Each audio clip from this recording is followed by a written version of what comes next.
Assalamualaikum warahmatullahi wabarakatuh. Alhamdulillahirrabbilalamin.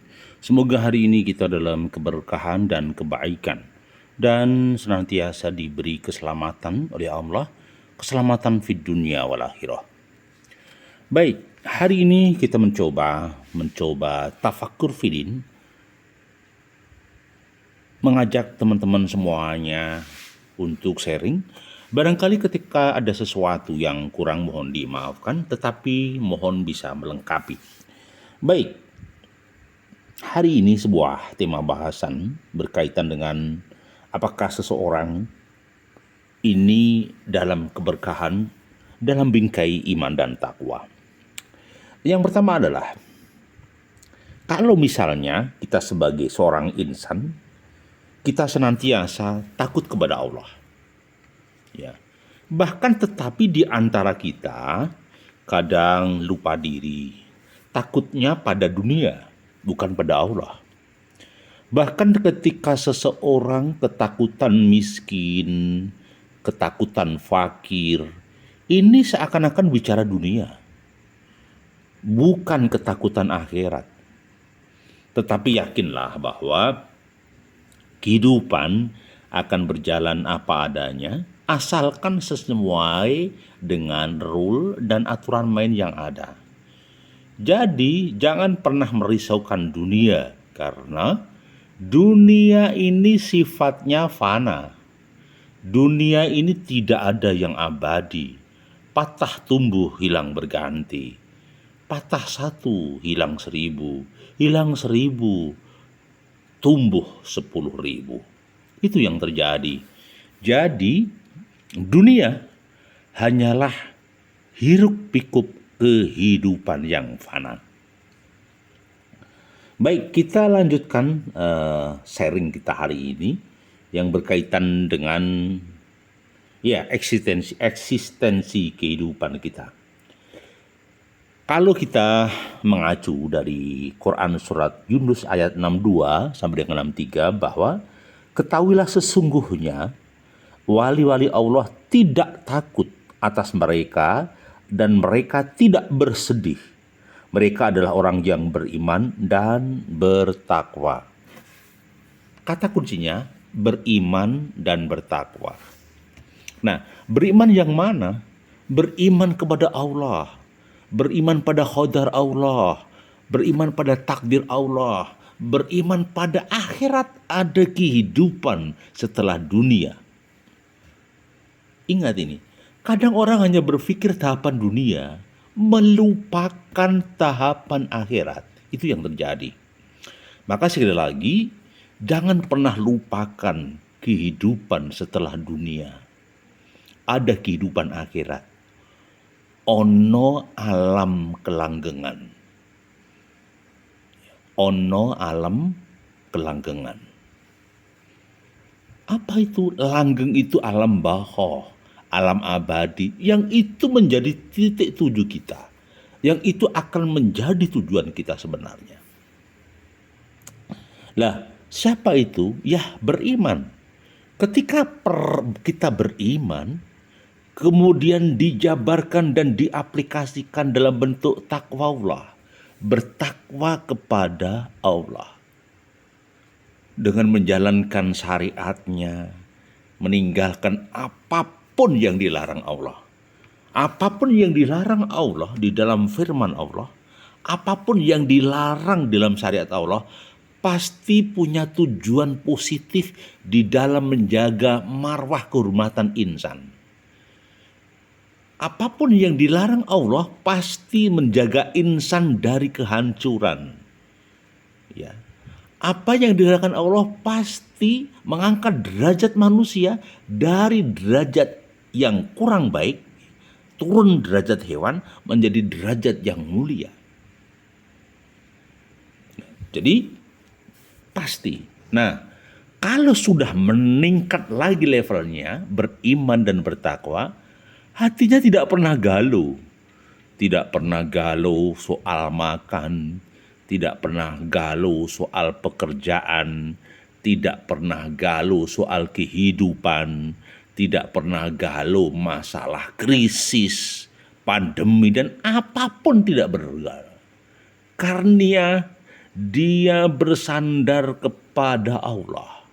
Wa man tawakkala 'alallah fahuwa hasbuh. Dia akan bertawakal pada Allah. La haula wala quwata illa billah. Tidak ada yang dikhawatirkan. Karena hidup ini kita hanya semata wayang. Kita hidup ini hanyalah menjalankan titah dari Gusti Allah. Ya, jadi kita tidak punya peran apapun kecuali hanya sumarah pasrah. Mohon maaf, agak batuk. Kita lanjutkan. Jadi kalau kita merasa yakin bahwa takwahullah itulah menjadi bingkai yang luar biasa yang membuat kita tidak pernah takut kepada Allah. Maksud kami kepada kehidupan dunia. Kita selalu takut pada Allah. Kita selalu menghamba pada Allah. Kita selalu sujud kepada Allah. Kita selalu munajat kepada Allah. Menyerahkan hidup kita dan mati kita kepada Allah. Maka inna sholati wa nusuhi wa mayaya wa mamati lillahi rabbil alamin. Itu yang menjadi bingkai kita. Jadi harapan kita, untuk apa takut dunia? Untuk apa takut tidak punya pekerjaan asalkan kita rajin? Untuk apa kita takut miskin asal kita mau bekerja? Untuk apa takut tidak punya rumah asal kita bisa menyimpan sebagian penghasilan kita? Semuanya pasti sepengetahuan Allah. Semuanya pasti di khodar Allah yang baik. Tugas kita hanya berbuat baik, menebarkan kebaikan, menebarkan senyum, menebarkan kemaslahatan, melakukan tindak-tindak kebaikan, terus memayu hayuning bawono, menggandeng tangan dengan insan, bicara kebaikan, serukan, gemakan, terus kebajikan. Niscaya kita akan ditolong sama Allah. Kalau kita sibuk menolong orang lain, kita akan ditolong sama Allah. Kalau kita sibuk menolong umat, kita akan ditolong sama Allah. Hidup ini berbasis kausalitas. Siapa yang menolong pasti ditolong. Siapa yang senantiasa memudahkan jalan Allah, akan dimudahkan jalannya. Siapa yang memudahkan jalan kesulitan orang lain, pasti nanti dibantu orang lain. Bahkan Allah pun akan senantiasa ridho kepada orang-orang yang senantiasa berpasrah sumarah pada Allah. Enak ya? Ya memang seperti itulah faktanya. Kalau kita benar-benar bertawakal kepada Allah, dipastikan tidak ada hidup yang gundah, tidak ada hidup yang resah, karena semuanya diatur sama Allah. Maka kita harus benar-benar tahu dan paham bahwa mengingatkan sesama muslim untuk terus senantiasa dalam berkah ridhonya.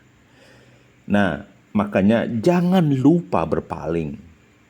Karena apa? Di Quran surat Anbiya ayat 1, telah dekat bagi manusia hisab mereka sedang mereka dalam kelalaian berpaling. Kadang kita nggak ngerti kapan mati kita, kapan kita dipanggil Allah. Kita lupa menghisab diri. Padahal sarannya kiai, ustadz, kawan-kawan bahwa hisablah dirimu di dunia sebelum kita dihisab Allah di akhirat. Periksalah amal kita di dunia sebelum Allah memeriksa amal kita di akhirat. Kalau misalnya kita tahu berbuat dosa, kita mohon ampun kepada Allah. Kita mohon ampun kepada Allah. Agar apa? Agar diampuni segala dosa-dosa kita. Agar diampuni segala kilaf-kilaf kita. Ya. Maka sekali lagi kita jangan pernah tertipu dengan geliat-geliat yang maaf, menjebak. Seperti firman Allah di surat Ali Imran ayat 196 sampai 197. Janganlah sekali-kali kamu tertipu dengan kegiatan orang-orang kafir, ya, negeri-negeri kesenangan, ya, kesenangan yang sedikit, kemudian kembali mereka adalah jahanam, dan jahanam adalah sejelek-jeleknya.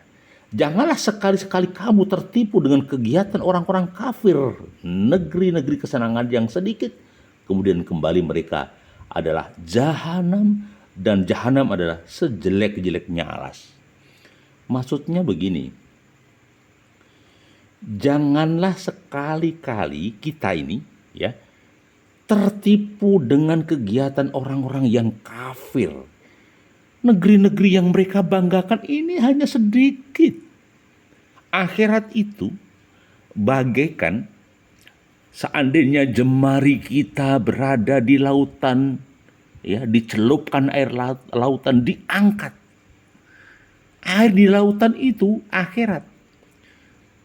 Tetesan dari jemari itulah dunia. Betapa sangat-sangat ringkih, betapa sangat-sangat kecil dunia ini di hadapan Allah. Nggak ada nilainya. Bagi orang yang beriman, dunia ini seperti tulang belulang tanpa daging. Kenapa diperebutkan? Dagingnya di akhirat. Bukan dunia, dagingnya adalah akhirat. Baik. Jadi sekali lagi, jangan ikut-ikutan orang-orang kafir. Jangan ikutan orang yang hahaha pamer kekuasaan, pamer jabatan, pamer kecantikan, pamer baju baru, pamer mobil baru. Itu dunia, casing. Kenapa kita tidak sibuk memperbaiki diri? Kenapa kita tidak sibuk menyiapkan bekal akhirat? Kematian itu pasti, kita tidak tahu umur kita berapa, kita mau dikontrak berapa, mati umur berapa, dan di alam barzah kayak apa perhitungannya, kita nggak ngerti. Maka idealnya kita persiapkan. Bekal akhirat itu pasti, alam kubur pasti, yaumul hisab pasti, surga dan neraka pasti bagi orang yang beriman. Kalau tidak beriman, maaf apa? Kami tidak bisa bicara karena segmen kami beda, komunitas kami beda. Kalau orang tidak beriman tidak akan mengimani firman-firman Tuhan, tidak mengimani ayat-ayat Allah. Mereka hidup sesuai selera, syahwat, nafsu, dan keinginan serta hasrat ketamaannya. Bagi seorang yang beriman beda. Dia hidup dalam selera iman. Mereka hidup dalam bingkai firman Tuhan. Mereka hidup dalam firman Allah, dalam tatanan dan syariat Allah. Jadi kita memohon pada Allah semoga diberi pertolongan sama Allah. Biarpun kadang kita sering berdoa, Rabbana dhallamna anfusana wa illam taghfir lana wa tarhamna lanakunanna minal khosirin. Dicermati bahwa kita harus sadar, ya, barang siapa yang dijauhkan dari neraka dan dimasukkan ke dalam surga, maka sungguh ia adalah telah beruntung dan tidaklah kehidupan dunia kecuali kesenangan yang menipu. Ini disampaikan Allah di Quran surat Ali Imran ayat 185. Barang siapa dijauhkan dari neraka dan dimasukkan ke dalam surga, maka sungguh ia telah beruntung. Target kita adalah jannah, surga, beruntung. Dan tidaklah kehidupan dunia ini kecuali kesenangan yang menipu. Dunia ini menipu, kawan. Berapa umur dunia? Berapa umur kita? Tahu-tahu 50, tahu-tahu 40, tahu-tahu 25. Amat sangat singkat. Padahal Allah kasih umur kita nggak ngerti. 60 tahun, 50 tahun, 70 tahun. Kita nggak ngerti. Enggak. Maka kalau di dunia ini tidak sadar diri, tidak beriman, habislah. Dunia ini hanya isinya ha hihi, ha hihi, ha hihi. Lupa menangis di pojok bumi, menangis di dalam kubur, merintih di alam barzah. Lupa dia. Semoga kita benar-benar diingatkan sama Allah, sadar diri bahwa carilah hidup yang thayyib, yang halal, yang berkah. Karena itulah kunci keselamatan kita di dunia dan di akhirat. Ya. Jadi kadang kita memohon kepada Allah dalam sebuah doa dituntun sama Allah di Al-Quran surat Ali Imran ayat 192. Wahai Rob kami, sesungguhnya barang siapa yang engkau masukkan ke dalam neraka, maka sungguh engkau telah menghinakannya, dan tidak ada penolong bagi orang-orang yang zalim.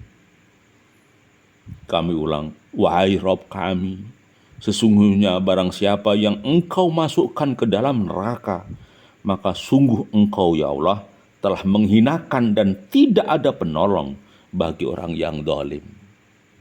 Maka jangan pernah melakukan kedzaliman di muka bumi. Jangan merugikan orang lain, jangan melanggar hak orang lain, jangan melukai orang lain, jangan menyakiti orang lain, jangan menimbulkan kerugian di belahan buminya Allah ini. Karena apa? Kalau kita termasuk orang zalim, naudzubillah min dzalik, pertanggungjawaban kita berat. Bukan hanya dunia, bosku, tapi akhirat. Bukan hanya dunia. Maka teruslah kita beriman kepada Allah. Kita selalu memohon kepada Allah, seperti hadis sahih riwayat Ibnu Majah yang disabdakan Rasulullah sallallahu alaihi wasallam. Ya Allah, aku meminta kepadamu surga.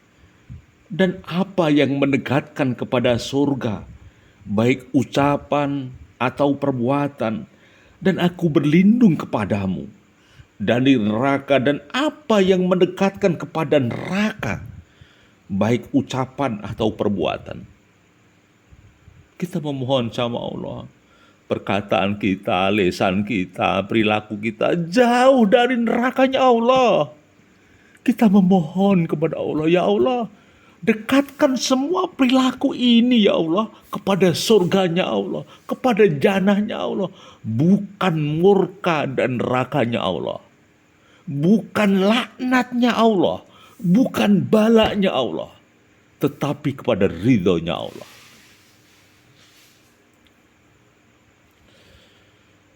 Semoga